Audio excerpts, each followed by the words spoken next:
I need to tell you something I didn't tell anyone. It started as a small thing about Cal Mercer's hat. Not the hat itself, just what he did with it. See, Cal worked on my ranch like he had nowhere else to be.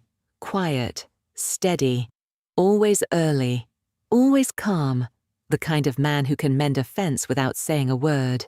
And somehow you feel safe, just hearing the hammer taps. And every time his phone buzzed, he did the same strange thing. He would take off his hat first. Not after. Not later. First. Or like the hat was a door he had to close before he could talk. At first I told myself, maybe it's normal. Maybe it was a habit. Maybe it was respect.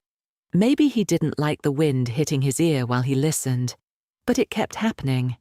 And I started to feel that little pinch in my stomach, the one that says, pay attention. The first time I noticed it, we were feeding the horses near the back corral. Cal tossed hay like it was nothing. Clean, quick moves, no wasted effort. I was sweating, and my arms tired, trying not to show it. His phone buzzed. Cal froze for half a second. Then he removed his hat. Slow. Careful. He turned his back to me and walked behind the tack shed. I didn't hear much, just his voice, low and flat, like he was reading a list. Yeah, he said. Understood. Pause. No, not today. Pause. I'll handle it. Then he came back, like nothing happened. Hat on. Same calm face. I laughed a little, like I was joking, and said, everything okay? Cal? Cal didn't even look up. Just a call. That was it. Just a call. And I told myself, Lena, stop being weird. People get calls.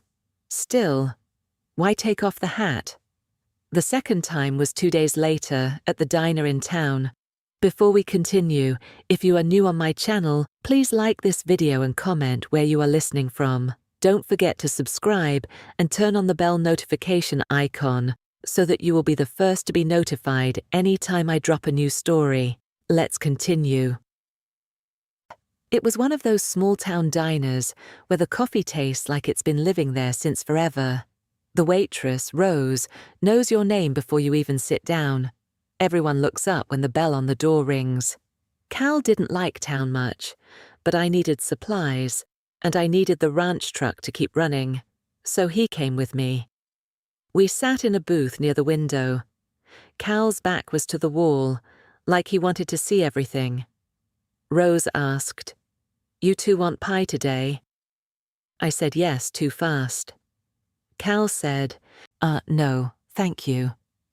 Then his phone buzzed, right there in the diner. I watched him this time, because I couldn't help it. Cal's eyes dropped to his pocket. His jaw tightened, just a little. Then, again, he took off his hat. He set it on the bench beside him, like it mattered where the brim faced. He stood up, walked outside, and didn't look back. Through the window, I saw him by the payphone that didn't even work anymore, like he picked that spot on purpose. His voice was still low. But I saw his shoulders change, not angry, not scared, more like serious, like a man who suddenly remembered he had power. Then he came back in, put the hat on, and slid into the booth like nothing happened. Rose came with the pie and smiled at him. "You sure you don't want any, honey?" Cal smiled too. Polite, small. "I'm sure." I tried to keep it light. I really did. I said, "Cal, do you always take your hat off for phone calls? That's kind of old-fashioned." He looked at me for 1 second, and then looked away. Helps me think.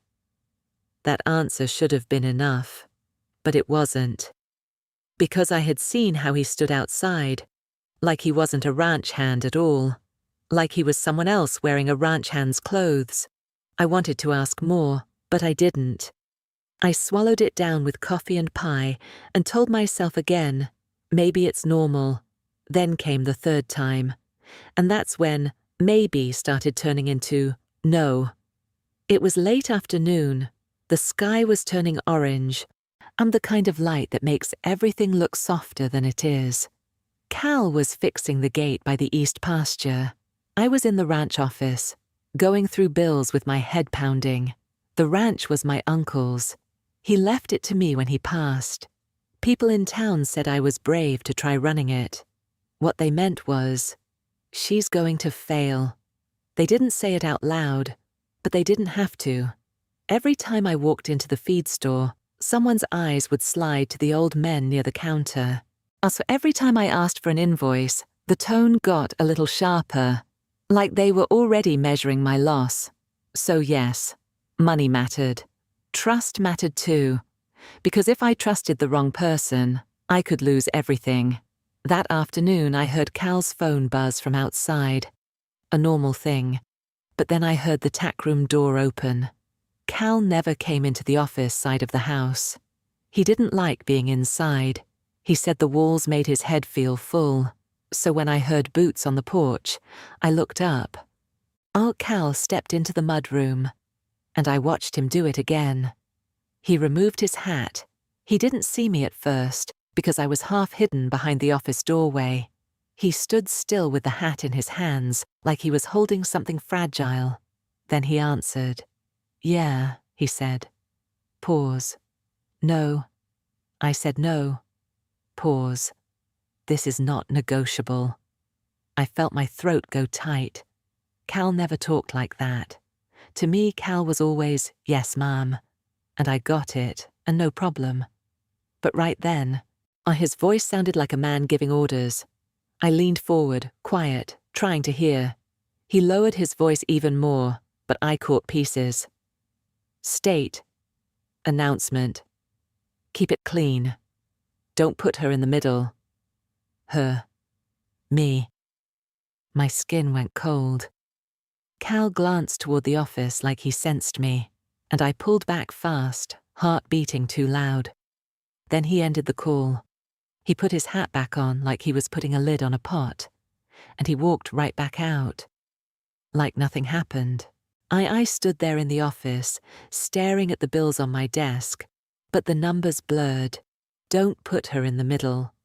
Middle of what? What was state? What announcement? And why did it sound like Cal was talking to someone who worked for him? That night, I tried to act normal.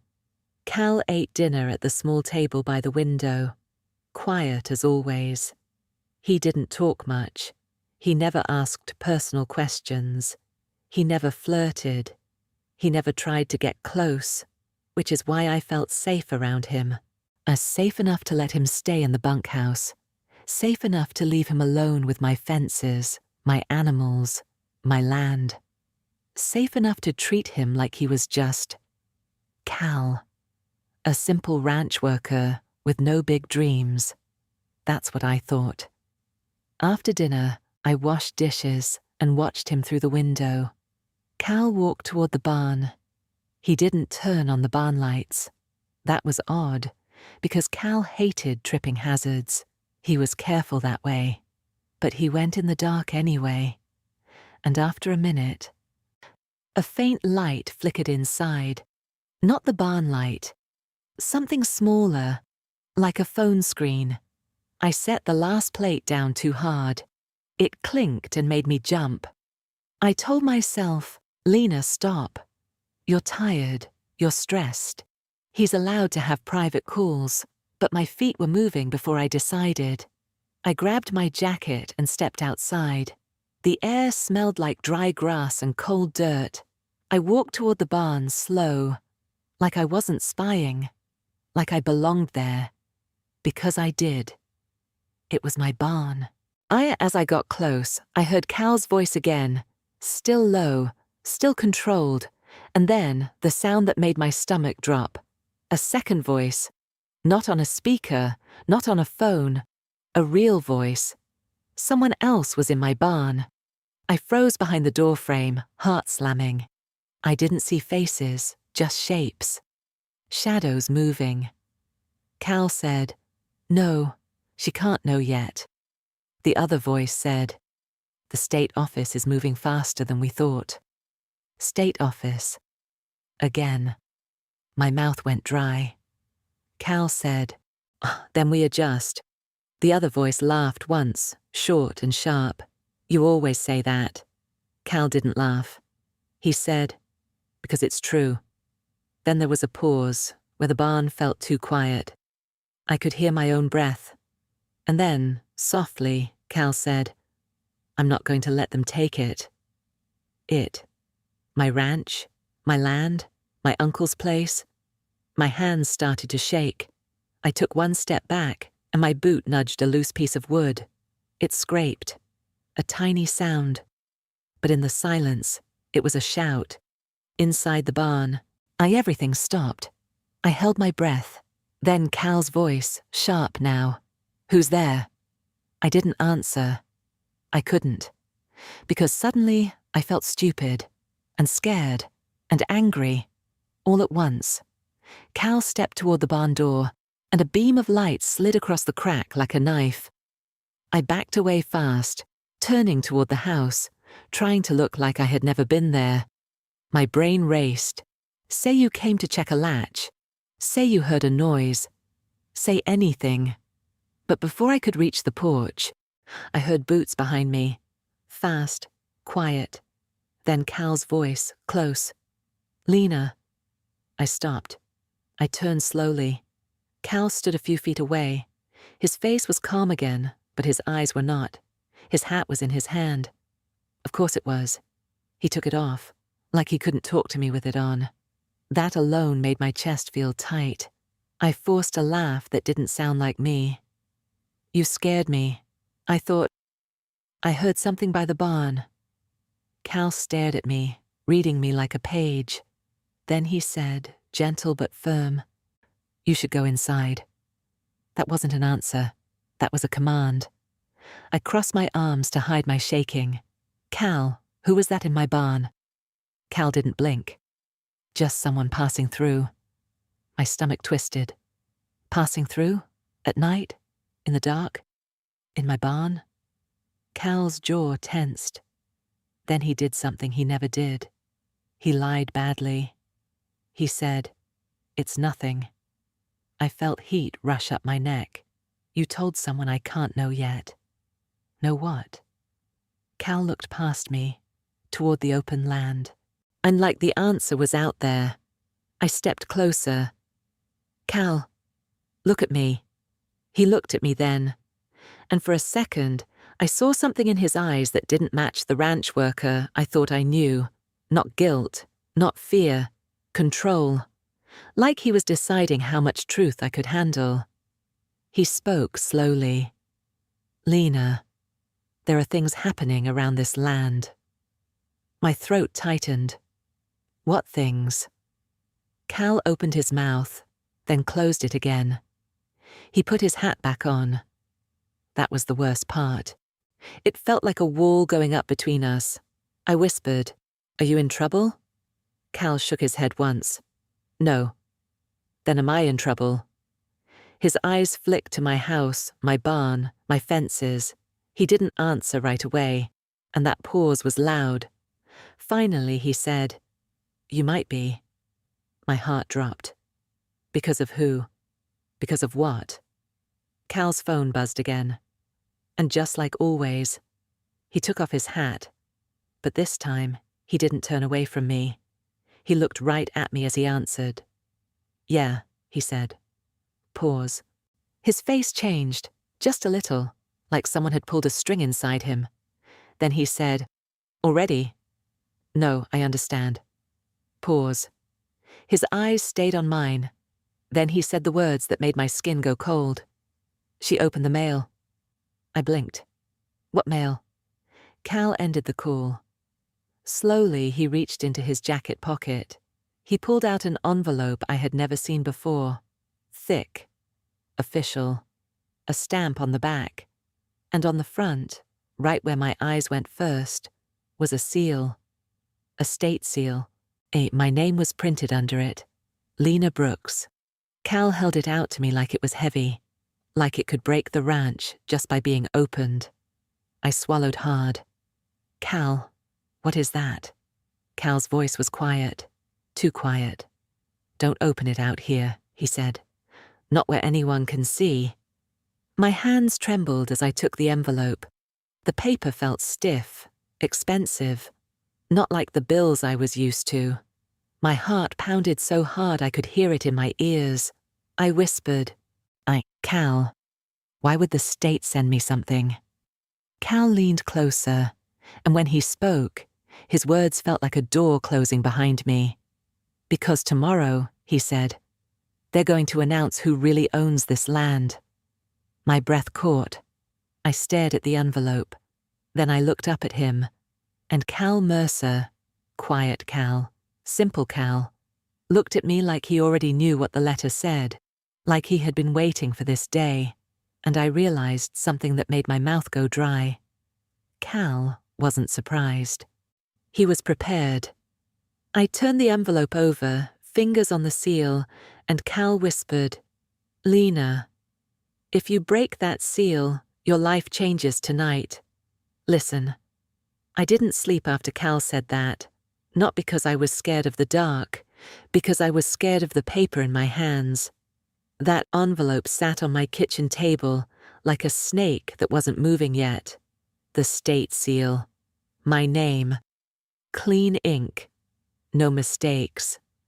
Cal stood by the sink, quiet, watching me without staring.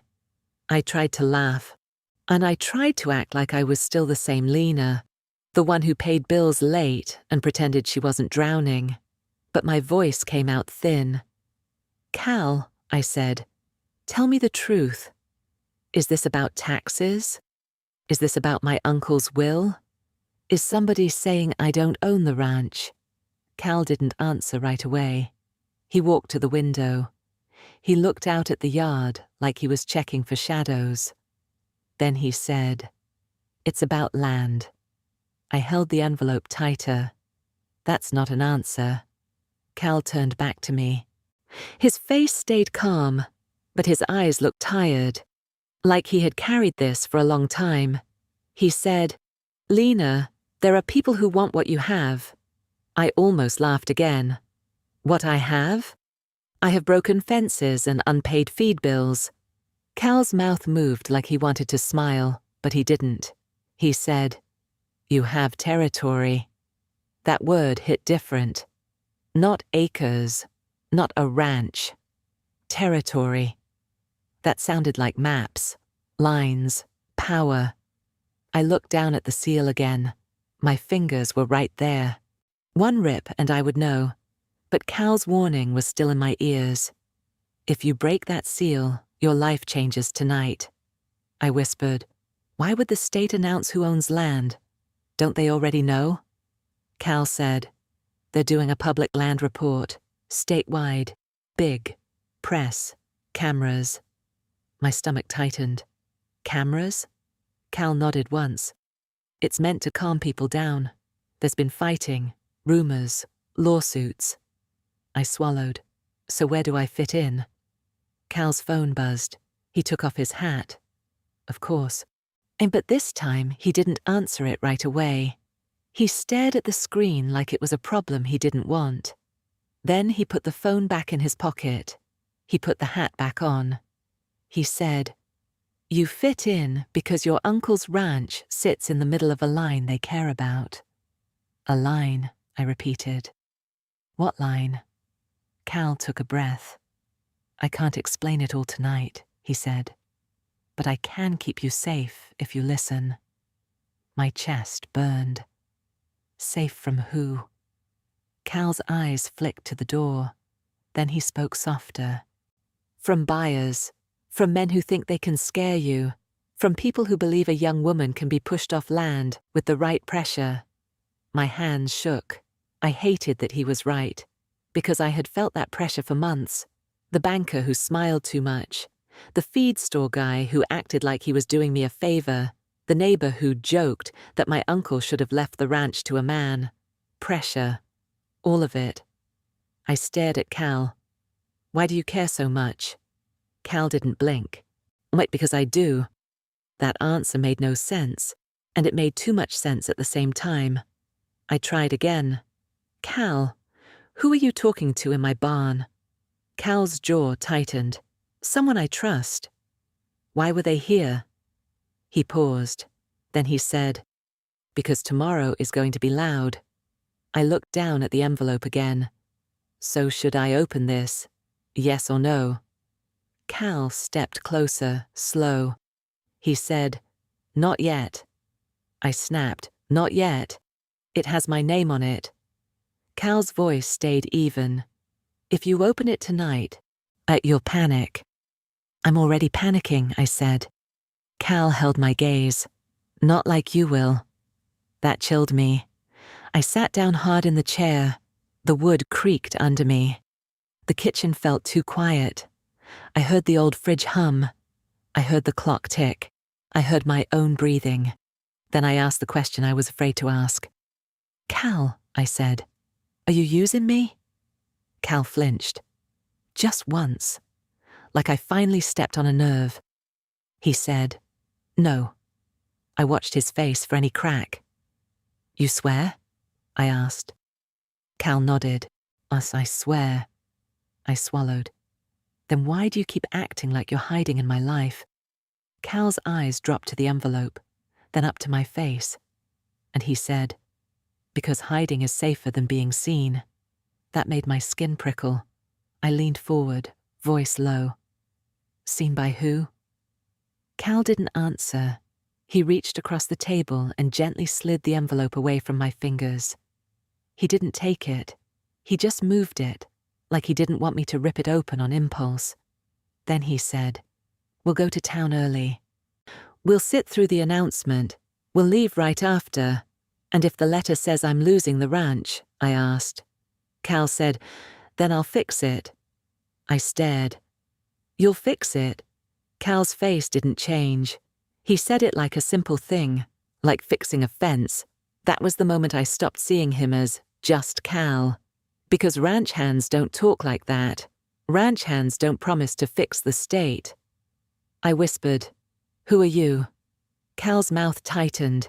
His eyes went distant for a second. Then he said, I'm the man who works here. And he walked away from the table like the conversation was done. That alone made me angry. Not loud angry. The kind that settles in your bones. I watched him go out the back door. I heard his boots on the porch. I heard the yard gate latch. Then the night swallowed the sound. And I sat there with the envelope, and my thoughts and my fear. I told myself I would not open it. I told myself. But I'm human. And when someone tells you don't look, your mind starts looking. My fingers moved on their own. I slid the envelope back to me. The seal was smooth. Perfect. I stared at it like I could read the truth through paper. Then I heard something outside. A car. Slow. Not the normal kind of slow. The kind that crawls. Headlights swept across my window and held there, like someone was looking inside. My heart jumped into my throat. I turned off the kitchen light fast. I moved to the side of the window and peeked through the curtain. A dark truck sat near the road. Engine running. No one got out. It just sat there, watching. I backed away, shaking. I told myself, maybe it's the neighbor. Maybe it's someone lost. But my ranch was not on a route to anywhere. People didn't get lost here. Then my phone buzzed on the table. I almost screamed. I grabbed it. Unknown number. I stared at it. It buzzed again. I answered. Because I'm stubborn like that. Hello? I whispered. A man's voice came through, low and smooth like oil. Lena Brooks, he said. My stomach turned. Who is this? He chuckled softly, like my fear was funny. That doesn't matter, he said. What matters is you do not go to town tomorrow. My mouth went dry. Excuse me? He spoke calmly, like he was giving directions. Stay on your ranch, he said. Ignore the announcement, and do not open the letter. My fingers tightened around the phone. How do you know about the letter? Silence for 1 second. Then he said, because everyone knows. That word hit me like a slap. Everyone. I whispered, "Why are you calling me?" He said, "To protect you from embarrassment." I felt heat rush up my neck. Embarrassment? He laughed again. "You really think you can hold land like that on your own?" My eyes stung. I hated him, but I also felt something worse. Helpless. Because he knew my name. He knew my mail. He knew my plans. He said, "You're a nice girl, Lena. Don't make powerful people angry."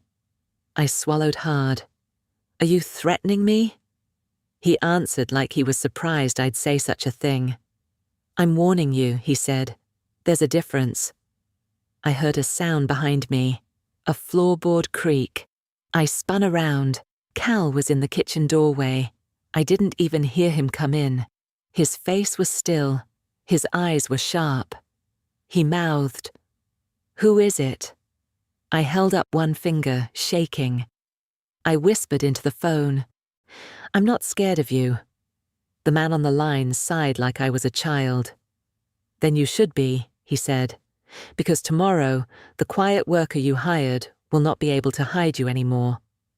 My blood went cold. I looked at Cal. Cal's eyes hardened at those words, like he understood something I didn't. I whispered, "What did you just say?" The man's voice dropped even lower. "I said," he repeated slow, "the cowboy you think is nothing is the reason your life is about to explode." Then the line went dead. I stared at the phone like it burned. Cal walked forward. "Give me that." I handed him the phone without thinking. Cal looked at the call log, his jaw clenched. He didn't look surprised. He looked annoyed, like a plan got messy. I whispered, "Cal, who was that?" Cal's voice was tight. "Someone fishing." "For what?" I asked. Cal stared at me for a long beat, and then he reached up and took off his hat. My breath caught. He stepped closer, and when he spoke to me like I was finally allowed to be in the room. "Lena," he said, "tomorrow people will try to use you to get to me." I blinked. "To you?" Cal nodded once, and my mouth went dry. Because he didn't say to the ranch, he didn't say to the land. He said to me. My voice shook. "Why would anyone want to get to you?" Cal leaned in slightly, like the walls could hear. He said, Because the announcement isn't just about land." Then he looked down at the envelope, and he said the words that made my stomach flip. "It's about the man behind it." I whispered, "Cal." He cut me off, gentle but firm. "No, not tonight." I almost begged. "Please." Cal's eyes softened for a second. Then he said, "If you want to keep your ranch, do exactly what I say tomorrow." I swallowed. "And if I don't?" Cal's face went still again. He said, "Then you'll learn who your friends are the hard way." I hated that he sounded sure. I nodded anyway, because I didn't know what else to do. Cal stepped back and finally put his hat on. Then he reached into his pocket and pulled out something small, a folded paper. He placed it on the table in front of me. "What's that?" I asked. Cal said, "A schedule." I opened it. My eyes scanned the words. It listed times, a location, the state building, where to sit, when to leave. It was detailed, and too detailed, like it was made by someone who had done this before. I looked up. "Cal, did you plan this?" Cal didn't answer. He just walked to the door and looked out into the dark. The truck by the road was gone, but the feeling of being watched stayed. Cal said without turning around, "Pack a small bag, not for a trip, for a fast exit." My throat tightened. Fast exit from what? Cal finally turned, and his eyes looked like stone. He said, "Bit from the moment you stop thinking I'm nothing." My hands shook so hard, I almost dropped the envelope. And that's when my phone buzzed again. A new message. No number. Just text. I looked down, and I swear my heart stopped, because the message said, "We will be at the announcement. Watch who takes off his hat." I stared at it, frozen. Then I looked up at Cal, and Cal was already staring at my phone, like he knew, like he expected it. And in that second, I understood the cliff edge I was standing on. Tomorrow wasn't just a meeting. Tomorrow was a reveal. And I was the bait. Cal reached for the envelope, and in a voice so low it felt like a secret, he said, "Lena, when they say the name, don't look at me first. Look at the room." Morning came too fast. I don't remember sleeping. I remember staring at the ceiling while the sky slowly turned grey. I remember the envelope still on the table. I remember the way Cal never went to the bunkhouse that night. He stayed awake in a chair by the door, like a guard dog who didn't trust the road. He didn't say much, just, "We leave at 6, so we left at 6. The drive to town felt longer than ever before. The sun was low and orange across the fields. Dust followed the truck behind us, like we were dragging the ranch with us. I kept looking at Cal's hands on the wheel. Steady, not nervous. That bothered me more than fear would have. Because I was shaking, and he wasn't. I finally said, "You've done this before." Cal didn't look at me. "Something like it." "That's not an answer," I said. Cal nodded once. "I know." We drove another mile in silence. I held the envelope in my lap. I still hadn't opened it. My name stared back at me every time I looked down. "Cal," I whispered, "if I lose the ranch today, what happens to you?" That made him glance at me. He said, "I won't." "You won't what?" "I won't let you lose it." I almost laughed. "You keep saying that like you can control the state." Cal didn't smile. He said, "I can control more than you think." My stomach turned over. We reached town, and already there were cars everywhere. More than I had ever seen. News vans, tripods, people in jackets holding microphones, men in suits talking in tight circles. This was not normal. This was not a quiet land report. This was an event. Cal parked far away from the building. "Why so far?" I asked. "Faster exit," he said. Of course. We walked toward the state building together. My boots suddenly felt too loud on the pavement. People were staring, not at me, at him. I noticed it slowly. First, a man in a suit paused mid-sentence when Cal passed. Then a woman with a clipboard stopped writing and watched him. Then a cameraman turned his lens slightly, toward us. My skin prickled. I leaned closer. "Cal, do you know these people?" Cal said, "Some of them." My heart thumped harder. Inside, the room was packed. Rows of chairs, a stage at the front, a long table with officials and microphones. I remembered his words. "Don't look at me first. Look at the room." So I did. And that's when I saw it. Security. Not just a little. A lot. Men near every door. Earpieces. Watching the crowd, not the stage. Watching him. We sat near the aisle like his paper said. I whispered, "Why are they watching you?" Cal didn't answer. He just reached up and adjusted his hat. The envelope felt heavy in my hands. People kept glancing at him, not curious, recognizing. That word crawled up my spine. Recognizing. My breathing went shallow. "Cal, I don't understand what's happening." He spoke quietly. "You will." An official stepped to the microphone. The room quieted. "Thank you all for attending the State Territorial Ownership Clarification Conference." Conference. Big words. My hands shook. The official continued. talking about disputes, investments, development, ownership consolidation.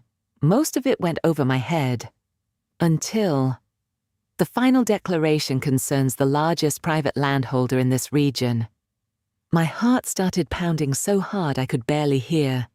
The official read from a paper. This individual currently holds controlling ownership of multiple ranch territories, development corridors, muck and agricultural reserves across 3 counties. The crowd leaned forward. Cameras lifted. I looked at Cal. He was still, very still. The official said, "Due to public interest and recent speculation, he has agreed to appear in person." My throat tightened. The official smiled toward the side entrance. "Ladies and gentlemen, Mr. Calder Mercer." The world stopped. I didn't understand the name at first. Then I understood the name. Cal Mercer. My head turned slowly. I remembered what he told me. Look at the room first, so I did. Every camera in the place pointed one direction. Every person stood. Every security guard straightened. The room changed in 1 second. Respect, fear, attention, all aimed behind me. And then, footsteps. Slow. Cal stood up beside me. He reached up and removed his hat. But this time it wasn't a habit. It was a reveal. Gasps spread through the room like wind across grass. A woman whispered, "That's him." Someone else said, "He's been here the whole time." My ears rang. I couldn't breathe. Cal stepped into the aisle.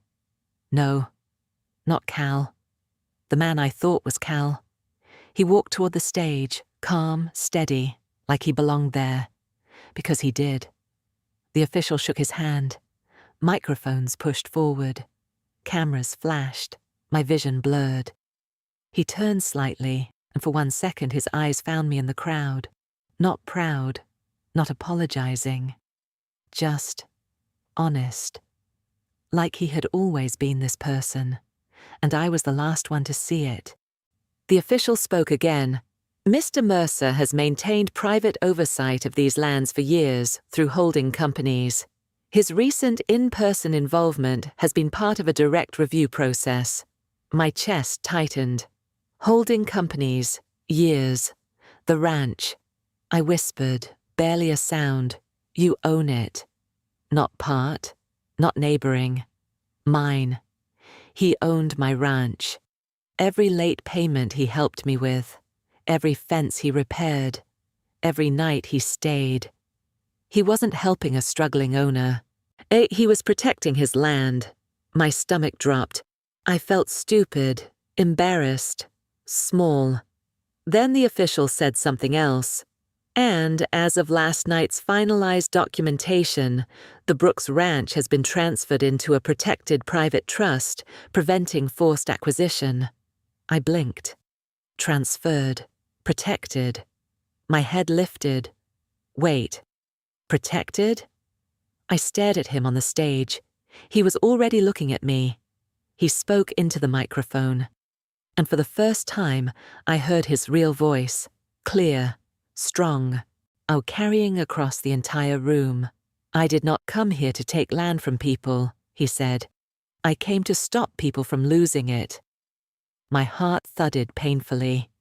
He continued. "The Brooks Ranch remains under Lena Brooks's operational control." My breath left my body.